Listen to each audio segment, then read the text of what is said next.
दूर किनारे मत बैठो। आगे आगे बढ़ना है तो हिम्मत हारे मत बैठो। दुनिया के उद्योग क्षेत्र में रोज हो रही नई हलचल पहुंच रहे हुए उच्च शिखर पे जिसने अपनाया क्वालिटी सेंटर। नमस्कार। टीम इनोवेटिव क्लस्टर यहाँ उपस्थित रिस्पेक्टेड जजेस एंड सभी ऑडियंस का हार्दिक स्वागत करता है। महोदय मैं अपनी कंपनी का आपको परिचय करा दूं। मेरी हमारी company Surya road limited Madhya Pradesh के डिस्ट्रिक्ट में एस्टैब्लिश है और हमारी कंपनी का टोटल एरिया 43 एकड़ है। अगर हम अपनी कंपनी सूर्या रोशनी लिमिटेड की जर्नी की बात करें तो हमारी सूर्या रोशनी लिमिटेड का पहला स्टील प्लांट 1973 में हरियाणा में बहादुरगढ़ में स्थापित किया गया। उसके बाद हमने लाइटिंग का अपना पहला प्लांट काशीपुर उत्तराखंड में 1984 में लगाया। 1992 में लाइटिंग का दूसरा प्लांट लगाया जिस प्लांट से बिलोंग करते हैं। नेक्स्ट उसी साल हमने अपना एनजीओ सूर्या फाउंडेशन के नाम से 1992 में एस्टैब्लिश किया।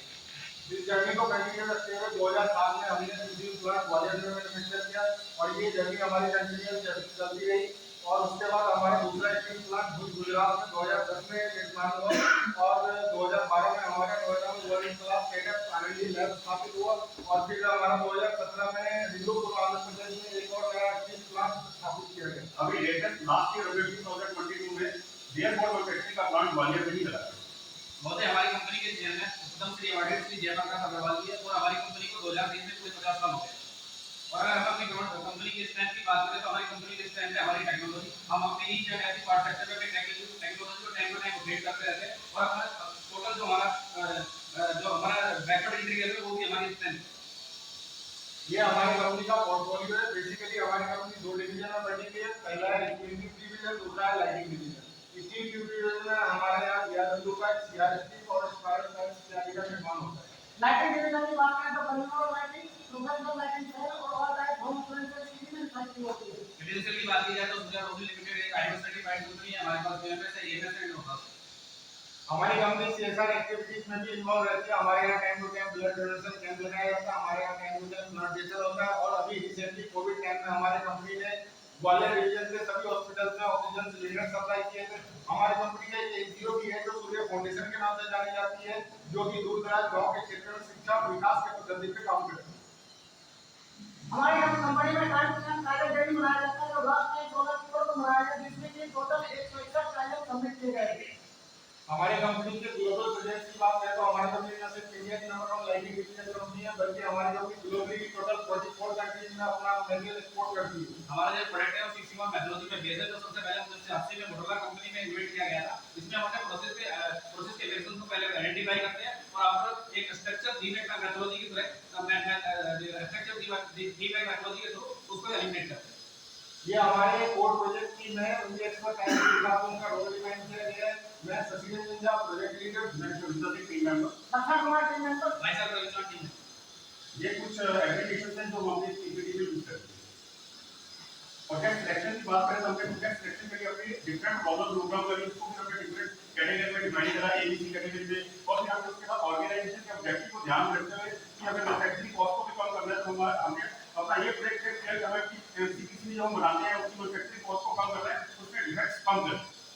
जैसे कि हमारा ऑब्जेक्टिव था कि हमें अपनी मैन्युफैक्चरिंग कॉस्ट कम करनी है। तो उसके लिए हमने सबसे पहले अपने कस्टमर को समझाएंगे कस्टमर रिस्पॉन्स की कस्टमर की नीड क्या है, पीटीक्यू क्या है और उनके लास्ट के 6 मंथ के डाटा को अपने इनपुट के 6 मंथ के डाटा के साथ कंबाइन किया। तो हमने देखा कि हमारे जो डिफेक्ट निकल के आए तो हमारे कस्टमर के पास हमारी कंप्लेंट आ रही है उनका डायरेक्ट कोरिलेशन था। तो हमने प्रोजेक्ट सेलेक्ट किया कि हमें रैंडम डिफेक्ट मिल जाए उनको रिड्यूस करना है। ये हमारा प्रोजेक्ट क्या करेगा? हमारा प्रोजेक्ट है रैंडम सैंपलिंग डिफेक्ट्स को कम करना। इससे रिलेटेड हमने अपना इसमें बिजनेस केस स्टडी करा है, प्रॉब्लम बिजनेस बताई है, हमारे टारगेट्स क्या क्या है, हमारे स्कोप्स क्या है, हमारी बिजनेस बेनिफिट्स क्या है। इसमें हमने अपने कोर प्रोजेक्ट टीम के साथ मीटिंग शेड्यूल भी शामिल किया हुआ है और इसमें हमने डीमेट के थ्रू अपना टाइमलाइन डिसाइड किया है। अगर किसी भी प्रोजेक्ट में जैसे कहीं ना कहीं से कुछ रेजिस्टेंस की अपेक्षा रहती है तो इसके लिए हमने क्या किया कि अपनी मेंटेनेंस टीम के साथ, अपनी प्रोडक्शन टीम के साथ, अपनी आरएंड टीम के साथ, अपनी क्वालिटी टीम के साथ, सबके साथ मल्टीपल लाइब्रेरी करी, उनके साथ उनकी जो भी क्वेरीज को सॉल्व करा ताकि सभी सेफ प्लेटफॉर्म पे आगे इस प्रोजेक्ट के लिए काम कर सकें। ये हमारा गाइड था जिसमें कि हमने 3 लाख के स्मार्ट मॉड्यूल का टाइमलाइन डिफाइन किया हुआ है। उसके बाद ये हमारे तो एमपीपीसी का फैमिली का प्रोसेस फ्लो चार्ट है जिसमें सबसे पहले हमारे लिए एमपीपीसी की प्रिंटिंग होती है, प्रिंटिंग के बाद में कंपोनेंट माउंटिंग होती है मशीन के थ्रू, उसका रिफ्लो होता है, रिफ्लो के बाद इसमें हम फिजिकल इंस्ट्रक्शन करते हैं, उसके बाद फंक्शनल लाइटिंग होती है, उसके बाद में क्वालिटी को ऑफर किया जाता है, क्वालिटी के बाद ये फाइनल असेंबली को जाता है। इनिशियल डाटा मेजरमेंट के लिए हमने सबसे पहले अपने 5 मंथ के डाटा कलेक्शन किया, उसके बाद उस डाटा के व्यापक में हेडर डाला, हमने फाइनलाइज किया, जिसमें हम देखते हैं कि हमारे टॉप के डिफेक्ट निकल के आ रहे हैं, लीडिंग 60 ड्राई सोल्डर और किसी निकल के आ रहे हैं। जैसे कि हमारा जो ड्राई सोल्डर का डिफेक्ट है वो एक टाइप से विजुअल डिफेक्ट है और एक सब्जेक्टिव टाइप ऑफ डिफेक्ट है। तो उसको हमने मेजरमेंट सिस्टम एनालिसिस के थ्रू हमने उसका कपा स्टडी किया और कपा स्टडी करने के बाद हमने देखा कि हमारा स्कोर 75.13% निकल के आया, जो कि ये शो करता है कि इसमें कोई मेजरमेंट एरर नहीं है, तो इट्स एक्सेप्टेबल रेटिंग। उसके बाद हमने जो हमारे टॉप के डिफेक्ट निकल के आ रहे थे जिसमें लीडिंग सोल्डर और किसी हमारे सेम कैटेगरी के डिफेक्ट है, तो उनका हमने वाइवा एनालिसिस किया। ये ड्राई सोल्डर किसी को आ रहा है, क्योंकि कंपोनेंट की कोडिंग प्रॉपर नहीं हो रही थी। ये कंपोनेंट की कोडिंग पूरी प्रॉपर हो रही है, क्योंकि pick and place machine component proper लगा नहीं रही थी। ये पिक एंड प्लेस पूरी प्रॉपर कंपोनेंट लगा रही थी, क्योंकि कॉपर पैड के इवनली सोल्डर पे डिस्ट्रीब्यूटेड नहीं था, ये सोल्डर पे पूरी डिस्ट्रीब्यूट था। After measurement of the height ये इसमें वेरिएशन था उसकी हाइट, इसमें हाइट की वेरिएशन था, क्योंकि सर सोलर प्लेस का जो प्रोसेस था वो करेक्ट नहीं था। तो इसका मतलब कि जो हमारी सोल्डर बेस प्लेटिंग वाली प्रोसेस है उसको पूरी ऑप्टिमाइजेशन की जरूरत है। Yes sir. नेक्स्ट हमने जो अपना सेकंड डिफेक्ट निकल गया था कंपोनेंट से, उसका भी हमने वाइवा एनालिसिस किया। ये कंपोनेंट शिफ्टिंग जो है क्योंकि प्रॉपर ट्यूनिंग नहीं हो रही है किसी, ये प्रॉपर पूरी पूरी हो रही थी, क्योंकि सर जनरेटर स्पीड हाई है। कंवेयर स्पीड की हाई एक्चुअली है सर पीक जोन में टेंपरेचर हाई है, ये पीक जोन का टेंपरेचर क्यों हाई है, क्योंकि स्टॉक जोन और पीक जोन का टेंपरेचर स्पीड के साथ सिंक्रोनाइज नहीं है। ये सिंक्रोनाइज क्यों नहीं था। सर प्रोफाइल जो है हमारा कनेक्ट नहीं है। तो ये चीज जो हमारी रीफ्लो ट्यूनिंग वाली प्रोसेस है उसको भी हमें ऑप्टिमाइजेशन की जरूरत है। Yes sir. तो ये वाइवा एनालिसिस से हमारे साथ निकल के आया है, हमारे पास ये दो प्रोसेस निकल के आई, एक हमारी केस प्लेटिंग प्रोसेस और एक हमारी होगी रीफ्लो प्रोसेस। इन दोनों प्रोसेस के ऊपर ही हमें इन दोनों प्रोसेस को ऑप्टिमाइज करना पड़ेगा ताकि हम अपने बेटर रिजल्ट आप लेके आ सकें। जैसे कि रूट कॉज एनालिसिस से हमारा जो पहला फोकस एरिया निकल के आया था पेस्ट प्रिंटिंग प्रोसेस निकल के आया था। पेस्ट प्रिंटिंग प्रोसेस को आप ब्रीफ बोल दो, पेस्ट प्रिंटिंग प्रोसेस एक ऑटोमेटिक प्रोसेस होता है जिसमें हम ऑटोमेटिक प्रिंटर के थ्रू एंड स्टेंसिल के थ्रू पीसीबी के ऊपर सोल्डर पेस्ट को प्रिंट करते हैं। पेस्ट प्रिंटिंग प्रोसेस का हमने इनिशियल डाटा मेजरमेंट किया हाइट के रिस्पांस में, तो हमने इसमें देखा कि बहुत डाटा लेने के बाद हमारे पेस्ट में वेरिएशन बहुत ज्यादा है, जो कि हमारे स्पेसिफिक रेंज से बाहर है। मेजरमेंट सिस्टम एनालिसिस के लिए हमने उसका गेज एंड आरएसपी भी किया जिसमें हमने देखा कि यहां पर कोई भी मेजरमेंट एरर नहीं है। फिर हमने उसका एक जो भी डाटा हमने लिया उसका हमने एक प्रोसेस कैपेबिलिटी भी कैलकुलेट किया। हमने प्रोसेस कैपेबिलिटी को सीपीयू की वैल्यू देखी, वो हमारी 0.77 आ रही थी और अगर पीपीएम की बात करें वो भी हमारा 6000 के आसपास आ रहा था। तो हमने देखा कि अभी इसमें फर्दर और इंप्रूवमेंट करने का स्कोप है। उसके बाद हमने अनइवन फेज टाइम के लिए अपना कॉलेज डिफेक्ट डायग्राम क्रिएट करा और इसमें हमने एनालाइज किया कि man machine material measurement method और एनवायरनमेंट से रिलेटेड क्या-क्या प्रोबेबल काउंटिंग हो सकते हैं। फिर हमने यही प्रोबेबल कॉजेस के लिए एक प्रायोरिटाइज करा नॉमिनल ग्रुप टेक्निक के थ्रू। ये जो हाईलाइट करे हुए हैं हमारे राइटिंग में प्रायोरिटाइज रीजन निकल गया है, इसके ऊपर हमने design of excellence tool use करा इन कॉजेस को और कंट्रोल करने के लिए।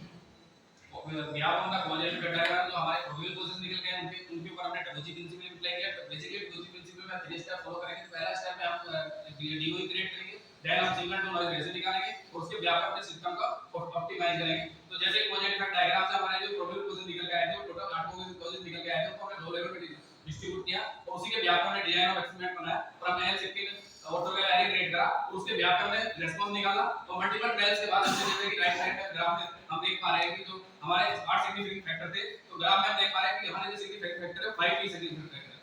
फिर हमने इसी को 5 सिग्निफिकेंट फैक्टर के ऊपर हमने अपना और नेक्स्ट ऑक्टोबर L27 अरे हमने डिजाइन करा। उसमें हमने 5 अपने पैरामीटर दिए, 5 फैक्टर्स दिए, उसको हमने 3 लेवल में डिवाइड किया। 3 लेवल डिवाइड करने के बाद हमने उसका आगे रिस्पांस नोट करा। उसके बाद हमने सिग्नल टू नॉइज रेशियो निकाला। उसके व्यापक हमारा जो नेट पैरामीटर निकल गया है वो प्रिंटिंग स्पीड हमारी 30 एमएम पर सेकंड होनी चाहिए, प्रेशर ऑफ स्पीड 4 केजी होना चाहिए, सेलेक्ट पर -1 एमएम होना चाहिए, सेलेक्ट पर -1 एमएम होना चाहिए, रीलिंग पर 2 सेकंड होना चाहिए और टेंपरेचर स्पीड 3 पर सेकंड होनी चाहिए। जो ये हमारे सेट पैरामीटर निकल गए हैं, सेट पैरामीटर के हमने डिफरेंट ट्रायल्स करे। डिफरेंट ट्रायल्स करने के बाद हमने सारा डाटा लोड करा, उसका रिस्पांस नोट करा। रिस्पांस नोट करने के बाद हमने देखा कि जो हमारा रिजल्ट करे आउट हो रहा था वो हमारा रिजल्ट में एक्सेप्टेबल रिजल्ट आ गया। लेकिन हमारा वो पेस्ट प्रिंटिंग प्रोसेस के जो ऑप्टिमाइजेशन थे ये पैरामीटर हमने इसको फिक्स कर दिया।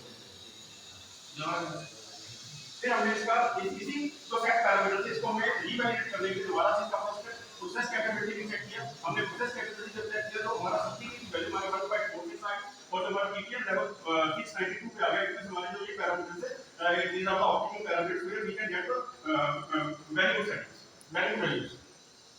नेक्स्ट हमने जो हमारा सेकंड रूट कॉज निकल के आया था शिफ्टिंग, तो शिफ्टिंग के लिए हमने जो हमारा फोकस एरिया निकल गया था रिफ्लो क्यूबिंग प्रोसेस। तो इलेक्ट्रॉन जैसे रिफ्लो क्यूबिंग प्रोसेस को मैं ब्रीफ कर देता हूं। इसमें टोटल 4 जोन होते हैं। पहले जोन में टेम्परेचर टेंपरेचर देखते हैं, सेकंड जोन में सोक टाइम, नेक्स्ट जोन में पीक टेंपरेचर देखते हैं, उसके बाद कूलिंग टेंपरेचर देखते हैं और उसके बाद फिर पीसीबी की फोल्डिंग करते हैं।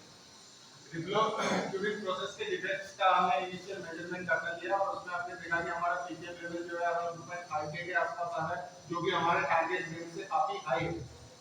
उसके बाद हमने शिफ्टिंग डिफेक्ट्स को लेके अपना काउजेट इफेक्ट डायग्राम क्रिएट करा और इसमें हमने एनालाइज किया कि man machine material measurement method और एनवायरमेंटल क्या-क्या प्रोबेबल प्रॉब्लम हो सकते हैं। तो देखिए प्रोबेबल कॉजेस को हमने नोबल टेक्निकल को हमने प्रायोरिटाइज करा और फिर हमने इसके ऊपर डिजाइन ऑफ एक्सेलेंस को यूज करा कॉजेस को और कंट्रोल करने के लिए। जो हमारे कॉलेज में डायग्राम है हमारे प्रोबेबल कॉजेस निकल गए हैं, क्योंकि यहां पे हमने सीएम डायग्राम लेट किया और उसके ऊपर हमने हाइपोथेटिकल टेस्टिंग के लिए हाइपोथेटिकल टेस्टिंग के लिए स्टैटिस्टिकल टूल का स्पैट टेस्ट का यूज किया। इसमें हमने पहले इटरेशन में हमारे कूलिंग टेंपरेचर और कन्वेयर के स्पीड को क्वेश्चन रखते हुए अपने डिफरेंट जोन के टेंपरेचर को वेरी करके देखा और रिस्पांस देखा। इसमें हम देखते हैं कि पीजी वैल्यू लेस देन 0.0 है। अब ये शो कर रही है कि ये फैक्टर हमारे सिग्निफिकेंट है। फिर हमने इसका जो सेकंड इक्वेशन यूज किया, सेकंड इक्वेशन में हमने इसका कूलिंग टेंपरेचर और रिफ्लो का टेंपरेचर उनको हमने कांस्टेंट रखा, केवल हमने कन्वेयर की स्पीड को वेरी करा। तो इस टेस्ट में हमारी जो पी की वैल्यू होगी लेस देन 0.05 निकल गई, तो इसकी ये वाला जो वैल्यू फैक्टर है वो सिग्निफिकेंट फैक्टर है। फिर थर्ड इक्वेशन में हमने कन्वेयर स्पीड और रिफ्लो टेंपरेचर को कांस्टेंट रखा और कूलिंग टेंपरेचर को वेरी करके देखा, जिसमें कि पी की वैल्यू ग्रेटर देन 0.05 थी। इसका मतलब ये फैक्टर सिग्निफिकेंट नहीं है। उसके बाद जो हमारे दो फैक्टर सिग्निफिकेंट फैक्टर निकल गया है जी में हमारे दो जोन के टेंपरेचर अपने T5 T6 जोन के वेरी करने से हमारा रेस्पॉन्स चेंजेस हो रहा था और हमारी स्पीड को कम ज्यादा करने से हमारा रेस्पॉन्स चेंजेस हो रहा था। हमें ऑप्टिमल पैरामीटर हमें अपना ऑप्टिमल पैरामीटर फाइंड आउट करने के लिए हमने उसको डिफरेंट ट्रायल के लिए टेंपरेचर रेंज के बीच और उसका मेन इफेक्ट को ट्राई करा। उसमें हमने देखा कि जो हमारा T5 जोन का टेंपरेचर है वो 190 डिग्री होना चाहिए, T6 जोन का टेंपरेचर 230 डिग्री होना चाहिए और हमारी कन्वेयर की स्पीड ऑप्टिमल वो 72 सेंटीमीटर पर मिनट होनी चाहिए। जब ये हमारे सेट पैरामीटर्स निकल के आ गए, इन सेट पैरामीटर्स से रिलीज हमने सेट करके इनके डिफरेंट ट्रायल्स करे, डिफरेंट ट्रायल्स करने के बाद हमने इनका डाटा लोड करा, डाटा लोड करा तो हमने टीपीएम की वैल्यू जो कि हमारी 2.5 के आसपास आ रही थी, हमारी जो वैल्यू है लेस देन 1000 आ गई। It means this results are factable. तो इसी रिजल्ट्स को हमने और वैलिडेट करने के लिए एक हमारे पास पीआईसी प्रोफाइलर है, उसके थ्रू भी हमने इसका प्रोसेस विजुअल इंडेक्स भी निकाला जो कि हमारा 81% के आसपास आया। तो इट मींस जो हमने जो रिप्रो अपनी थ्योरी प्रोसेस को ऑप्टिमाइज करना था उसके लिए जो हमारी सेट वैल्यू निकल के आई that's are the perfect values, तो हमने उसको माइनस 20 करा वो वैल्यूज। अब हम कंट्रोल पेज में हमारे जो हमने बीच पीटिंग प्रोसेस को ऑप्टिमाइज करा और रिव्यू ड्यूरिंग प्रोसेस को ऑप्टिमाइज करा, उनका रेगुलर डाटा लिया और डाटा लेने के बाद हमने उसका कंट्रोल चार्ट बनाया और कंट्रोल चार्ट में हमने पाया कि हमारा डाटा जो है विदिन और बिटवीन रेंज है और स्पेसिफिकेशन लिमिट के रेंज में। उसके बाद हमने एक्सपेंडाइजर के लिए हमारा करंट का कंट्रोल प्लान था जो हमारे उसके पैरामीटर निकल गए, उनके बॉडी को चेंज करा, उसी के बॉडी का पूरी बना के हम प्लेस पर सबमिट करा। ये अगर हम हमारा बाइक को चार्ट तो फाइनली हमने जब हमारा प्रोजेक्ट स्टार्ट किया था, जस्ट शो कर रहा है कि हमने प्रोजेक्ट अपना स्टार्ट किया और हमने प्रैक्टिस स्टेट को हमने प्रोजेक्ट खत्म कर दिया, तो हमारा प्रोजेक्ट विदिन 5 डेज कंप्लीट हो गया। ये हमारे टूल्स और रेफरेंसेस हैं जो हमने प्रोजेक्ट में यूज किए।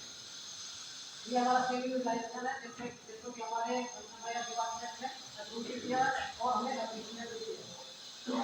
जस्ट एक हमने जब ये प्रोजेक्ट शुरू किया था तब हमारा जो डिफेक्ट परसेंटेज आता था दैट वाज 1.27% और इन और जब हमने प्रोजेक्ट को एक्शन किया उसके बाद हमारा जो परसेंटेज था 0.09% के आसपास आ गया। लेकिन अभी हमने लेटेस्ट करंट की बात करें आज की डेट में जो हमारा जो परसेंटेज आ रहा है that 0.09%, this project is a very good success. हमारी ये जर्नी अभी यहीं पे खत्म नहीं हो रही है, हमारी ये जर्नी कंटिन्यूअस चलती रहेगी। अभी हमारा टारगेट था 1000 पीपीएम तक पहुंचना, लेकिन हमारा फर्दर टारगेट है 500 पीपीएम तक पहुंचना। सर ये हमारा प्रोजेक्ट स्टार्ट हुआ था 5/9/2022 को, एक्टिविटीज को जरूरत हो जाती है। कोई भी प्रोजेक्ट करते हैं तो उसमें लर्निंग मिलती है। इस प्रोजेक्ट को करने से बहुत सारी लर्निंग मिली, जैसे हम कोई भी काम को किसी टाइम फ्रेम के अंदर कैसे कंप्लीट करना है, हमारा वर्बल कम्युनिकेशन इंप्रूव हुआ, आप लोग इस टॉप फ्लोर के भी पीपल इसमें बोलते हैं, उनके साथ हमारा कम्युनिकेशन बेटर हुआ। हमने न्यू एसओपी क्रिएट की, उसको डिस्प्ले किया, ये सीखने मिला, रेगुलर टीम के साथ हमने मीटिंग की और उससे भी हमें जो फंडिंग आइडियाज आए वो हमें सीखने को मिला। यानी कि हमारा जो पूरा प्रोजेक्ट था एक स्टैटिस्टिकल कंट्रोल के ऊपर डिपेंड था, तो इसमें हमने पूरा स्टैटिस्टिकल अपना टूल्स यूज करे और अभी हम दोनों प्रोसेस को हमने कंट्रोल करा और यही हमारा फाइनल रिजल्ट निकल के आ रहा है। थैंक यू सर, आपकी क्वेश्चन